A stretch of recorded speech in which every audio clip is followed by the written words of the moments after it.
Hi అన్న అందరికీ. నా పేరు వచ్చేసి మహేష్ అన్న. నేను కొత్తగా యూట్యూబ్ ఛానల్ స్టార్ట్ చేశాను అన్న. నా యూట్యూబ్ ఛానల్ పేరు వచ్చేసి కెప్టెన్ మహి 369 అన్న. మన ఛానల్లో వచ్చే వీడియోస్ ఎలా ఉంటాయంటే హైదరాబాద్లో ఆటో డ్రైవర్లు వాళ్ళ జీవితాలు, వాళ్ళు చేసే డ్యూటీ ఎలా ఉంటుంది, వాళ్ళు పడే ఇబ్బందులు ఏంది, దానికి సంబంధించిన వీడియోలు మన యూట్యూబ్ ఛానల్లో వస్తాయన్న. దానికి సంబంధించిన వీడియోలు మన యూట్యూబ్ ఛానల్లో వస్తాయన్న. ఇప్పుడు కొత్తగా మన సీఎం రేవంత్ రెడ్డి గారు ఒక రూల్ అన్నది పెట్టారు. ఏమని, మన సిటీలో డీజిల్ బండ్లు నడవద్దు, డిస్టిక్ బండ్లు నడవద్దు అని. డిస్టిక్ బండ్లు నడవద్దు, డీజిల్ బండ్లు నడవద్దు అంటే అందరూ సొంత బండ్లు ఉన్న వాళ్ళు ఉండరు. కొందరు కిరాయి బండ్లు కిరాయికి తీసుకొని నడిపేటోళ్ళు ఉంటారు. కొంతమంది ఈఎంఐలు కట్టుకునే సిచ్యువేషన్లు ఉంటారు. ఈఎంఐ కట్టుకునే సిచ్యువేషన్లలో వాళ్ళు నువ్వు సిటీలో నడవద్దు బండ్లు, నువ్వు తీసుకుపోయి అవుటర్ రింగ్ రోడ్ బయట, ఊరు బయట నడుపుకోవాలి బండ్లు అంటే ఊరు బయట తిరిగేటోళ్ళు ఎవరు ఉంటారు చెప్పండి మీరే? ఊరు బయట కూడా తిరిగేటోళ్ళు ఉండాలి కదా. ఫ్రీ బస్సులు పెట్టి ఊరు బయట ఉన్న ఆటోలన్నింటి సిటీలో తెప్పించిందే నువ్వు. అంతో ఎంతో వాళ్ళకి తోచింది, వాళ్ళకి నడిచింది, ఎంత సంపాదించరు ఏంది అన్నది వాళ్ళు ఊరు బయట నించొని ఊరు బయట చేసుకుంటారు. మళ్ళీ వాళ్ళు ఊరు బయట చేసుకునేటోళ్ళని నువ్వు ఫ్రీ బస్సులు పెట్టి అది చేసి ఊరు బయట ఉన్న వాళ్ళందరినీ సిటీలోకి పిలిపించిందే మీరు. మళ్ళీ ఇప్పుడు సడన్గా మీరు సిటీలోనే నడపాలి, సిటీలోనే నడపొద్దు, ఊరు బయట నడపాలి, డీజిల్ బండ్లు ఉండొద్దు, ఎలక్ట్రిక్ ఆటోలు తీసుకోవాలి.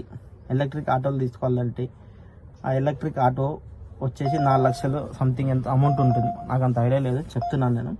4 లక్షలేమో బండి ఉంటుంది. 4 లక్షలు పెట్టి మనం బండి కొండి చిన్న సడన్గా బ్యాటరీ కానీ ఏదైనా రిపేరింగ్ వచ్చింది, ఏదైనా ప్రాబ్లం వచ్చింది అంటే బ్యాటరీ వచ్చేసి 40,000 చిల్లర ఉందంట. 40,000 చిల్లర బ్యాటరీ. 40,000 చిల్లర బ్యాటరీ అంటే ఒక సామాన్య ఆటో డ్రైవరు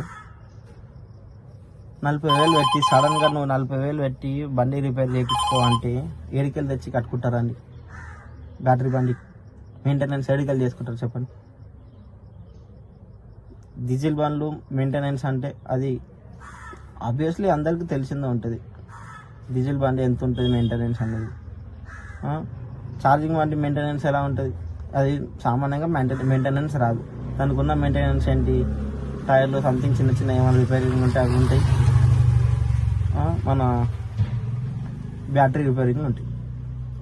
ఒక బ్యాటరీ ఖరాబ్ అయ్యి దాన్ని రిపేరింగ్ చేయించాలంటే 40,000 రూపాయలు. 40,000 అన్నది నాకు ఎగ్జాక్ట్గా తెలియదు, ఇట్లా మన యూట్యూబ్లో వీడియోస్లలో చూశాను నేను. 40,000 అవుతుంది అన్నారు. 40,000 బ్యాటరీకి, ఒక బ్యాటరీకి 40,000 పెడితే ఎలా పాసిబుల్ అవుతుంది ఒక డ్రైవర్కి చెప్పండి? ఒక ఆటో నడుపుకునే సామాన్య వ్యక్తి 40,000 ఒకటేసారి పెట్టి బ్యాటరీ వేయించుకోవాలంటే ఇబ్బంది అవుతుందా లేదా? అలా కాకుండా పెట్టండి సార్. సిటీలో తిరిగే బండ్లు, సిటీ పర్మిట్ బండ్లు సిటీలోనే తిరగాలి. డీజిల్ బండ్లు మన డిస్టిక్ బండ్లు ఏముంటాయి? డిస్టిక్ బండ్ అంటే పక్కన స్టేట్ నుంచి వచ్చితే మన దగ్గర అయితే నడుపుతలే కదా సార్. మన స్టేట్ బండ్లే కదా. తెలంగాణ అంటే టీఎస్ అంటే మన స్టేటే కదా. మన స్టేట్ బండ్లు ఉన్నాయి, మన దగ్గర తిరుగుతున్నాం. మన బండ్లు మన స్టేట్లో తిరగకపోతే ఇంకే స్టేట్లో తిరుగుతాయి చెప్పండి? ఒక్క స్టేట్లో అయితే వచ్చి తిరుగుతలేవు కదా. సరే, మీ పాలసీ మీ లెక్కలను పెట్టండి. డిస్టిక్ బండ్లు మన సిఎన్జి కానీ ఎల్పిజి కానీ డిస్టిక్ బండ్లు మన ఏరియాలో తిరగొద్దు అని చెప్తున్నారు, కరెక్టే. సిటీ అవుట్స్కట్స్ ఏమున్నాయి? ఇటు కొంపల్లి సైడు, అటు పోతే బీరంగూడ, ఆర్సీపురం, లింగంపల్లి, అది సిటీ అవుట్స్కట్స్ కిందకి వస్తుంది కదా, సిటీలోకి రాదు కదా. అలా అని చెప్పేసి మీరు మన డిపార్ట్మెంట్ సార్ వాళ్ళకి చెప్పారు, పోలీస్ డిపార్ట్మెంట్ సార్ వాళ్ళకి ఏమన్నా ఉంటే బండ్లు చెకింగ్ చేయండి, బండ్లు ఆపండి అది అని చెప్పి. ఇప్పుడు ఒక్కొక్కరు ఆటో నడపాలా వద్దా అని చెప్పి ఇంటికాడ పెట్టుకొని కూర్చుంటున్నారు ఇంట్లో. బండి తీసుకొని రోడ్డు ఎక్కితే ఏడా ఎవరు ఆపుతారు? ఏడా ఏం పెనాల్టీలు వేస్తారా, ఫైన్లు వేస్తారా, బండి సీజ్ చేస్తారా? ఏం తెలియకుండా, ఏం అర్థం కాకుండా కొందరు బండ్లు అమ్ముకుంటున్నారు సార్. బండ్లు అమ్ముకుంటున్నారు కొందరు. బండ్లు అమ్ముకొని వాళ్ళు ఏం చేస్తారు చెప్పండి? ఉన్న బండ్లు నడుపుకుందామా ఛాన్స్ లేకుండా అయిపోయింది. మీరు ఆర్డర్ వేశారు, బయట కూడా సార్ వాళ్ళు ఆపుతున్నారంట. ఒక్కొక్కరికి పెనాల్టీలు పడుతున్నాయి, 10,000, 15,000, 20,000 అని పెనాల్టీలు పడుతున్నాయి అంట. సెకండ్ టైం దొరికితే మళ్ళీ బండి సీజ్ చేస్తారని చెప్తున్నారంట. ఇటు మాకు ఓలా ఊబర్ వాళ్ళు వచ్చే పైసలల్లో కమిషన్లు అవన్నీ ఇవని చెప్పి మాకు మిగిలిదే డ్రాపుల పైన డీజిల్ 50-100 రూపాయలు ఒక్కొక్క డ్రాప్ మీద. ఆ ట్రాఫిక్లో నానా తిప్పలు పడి నానా కష్టాలు పడి ట్రాఫిక్లో కింద మీద పడితే ఒక్కొక్క డ్రాప్కి మిగిలేది 50 రూపాయలు. ఆ 50 రూపాయలు కూడా 50 జమ చేసి సాయంత్రం వరకు 700-800 అవుతాయి. సాయంత్రం వరకు 50 రూపాయలు జమ చేసి సాయంత్రం వరకు 700-800 అవుతాయి. 1000 రూపాయలు అవుతాయి. 1000 రూపాయలల్లా 1000 రూపాయలు వచ్చినాయి కదా, ఒకరోజు 1000 రూపాయలు వచ్చినాయి అని చెప్పి 1000 రూపాయలు తీసుకున్నంత 1000 రూపాయలు సేవింగ్స్ రావు కదా.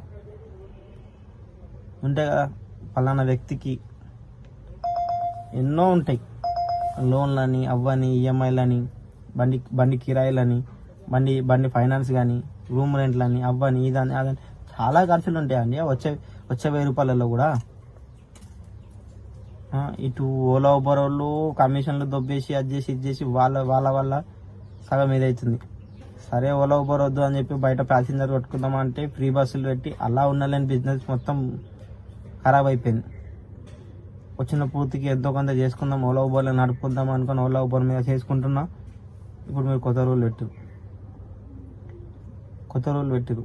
ఆ కొత్త రూళ్ళల్లో ఏమవుతుంది చెప్పండి సార్ మీరే? ఒక్కొక్కరు బండ్లు తీసుకొని నడపాలంటే భయపడుకుంటూ నడుపుతున్నామండి బండ్లు. అది ఎంత మంచి బుకింగ్ ఉండని, ఎంత మంచి డ్రాప్ ఉండని, పోవాలన్నా భయపడుకుంటూ నడుపుతున్నాం బండి. ఎక్కడెవరు ఉంటారు, ఎక్కడెవరు ఆపుతారు, ఆపితే ఏంది మా సిచ్యువేషన్ అని చెప్పి భయపడుకుంటూ బండి నడుపుతున్నాం. ఇలా అయితే ఎలా సార్ మా సిచ్యువేషన్ చెప్పండి? అర్థం చేసుకోండి అన్న, మీరు కూడా కొందరు అర్థం చేసుకోండి. కొంతమంది కస్టమర్లు ఉంటారు, అన్న మాకు వర్కౌట్ అయితే 10-20 రూపాయలు ఎక్స్ట్రా ఇవ్వండి అని చెప్పి ఎక్స్ట్రా అడుగుకున్నా కూడా ఎందుకు ఇస్తాం మేము, వాళ్ళు ఎంత వచ్చింది పేమెంట్ అంతే ఇస్తాము, అంతకు మించి ఎక్కువ ఇయ్యం అని చెప్పి చెప్తారు. సరేలే అని చెప్పి అడ్జస్ట్ చేసుకొని డ్రాపులు కొట్టుకుంటున్నాం. ఇటు వీళ్ళు అర్థం చేసుకోలేక, ఇటు గవర్నమెంట్ అర్థం చేసుకోదు, ఇటు ఓలా ఊబర్ రాపిడో కంపెనీ అర్థం చేసుకోదు. ఎవరు అర్థం చేసుకోకపోతే మా సిచ్యువేషన్ ఇలా చెప్పండి? వచ్చిన కాడికి పోయి చేసిన కాడికి మేము సంపాదించి చేసుకుంటున్నాం, ఏదో అమ్మ అయ్యప్ప అని చెప్పి అట్లా ఇట్లా నానా తిప్పలు పడుకుంటూ గలియో పంటూ అటు ఇటు తిరుగుకుంటూ నాయన తిప్పలు పడుతూ చేసుకుంటున్నాం. చెప్పండి అన్న, చెప్పండి. నడిపియొద్దు, మొత్తంకే ఉండొద్దు, మొత్తంకే వెళ్ళిపోవాలి నుంచి అని చెప్తే అసలు ఎలా అవుతుంది సార్? ఇది పాసిబుల్ అవుతుందా చెప్పండి? మీరే. మీకు ఏది తోచకుండా వచ్చి అటు ఇటు కాకుండా ఈ ఆటోలో దగ్గరికి వచ్చి ఆటోలో పట్ట మీద కొడితే వాళ్ళు ఏడవై ఉంటారు, ఏం చేసుకుంటారు సార్ చెప్పండి? పొద్దుననగా బండి తీస్తే ఒక్కొక్క రోజు ఒక డ్రైవర్కి ఒక 1000 రూపాయలు మిగులుతాయి, 1000 రూపాయలు కూడా మిగులుతారు. ఒక రోజుకి ఒక డ్రైవర్ పొద్దున్న తిప్పలు పడితే 1000 రూపాయలు మిగులుతారు. అట్లా 1000 రూపాయలు అన్నా కూడా 1000 రూపాయలల్లో బండి మెయింటెనెన్స్ ఉంటాయి, ఇంటి సంసారాలు ఉంటాయి, ఇంటి కరెంట్ బిల్లులని, రూమ్ రెంట్లని అన్నీ చాలా ఉంటాయి. చాలా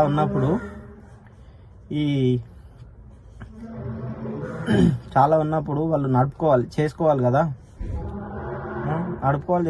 సార్. మీరు ఒకటేసారి అలా అని చెప్పి నేను మన సిటీ పర్మిట్ బండి ఉన్న అన్న వాళ్ళని నేనేం చిన్న చేసి చెప్పట్లేదు, సిటీ పర్మిట్ బండి ఉన్న వాళ్ళని నేనేం తప్పుగా మాట్లాడట్లేదు. సిటీ పర్మిట్ ఉంటుంది, అదే ఇప్పటికైనా ఎన్ని రోజులకైనా సిటీ పర్మిట్ ఉంటుంది. మీరు పొల్యూషన్ గురించి ఆలోచిస్తున్నారు, డీజిల్ బండ్లు ఉంటే పొల్యూషన్ ఎక్కువ అవుతుంది, సిటీ బండ్లు ఉండొద్దు ఇక్కడ అని చెప్పి చెప్తున్నారు. సరే, పొల్యూషన్ వల్ల మనకి ఫ్యూచర్లో ఇబ్బంది. పొల్యూషన్ ఎంత తక్కువ అయితే అంత మనకి మంచిది. సరే మీరు చెప్పింది కూడా బాగుంది సార్. బాగున్నప్పుడు ఏం చేయాలి, సిటీలో నాట్ అలౌడ్, పలానా ఏరియాలో నడుపుకోండి, పలానా ఏరియాలో ఉండండి, ఇక్కడ రావద్దు అని చెప్పండి. అలా ఒక రూల్ తేండి.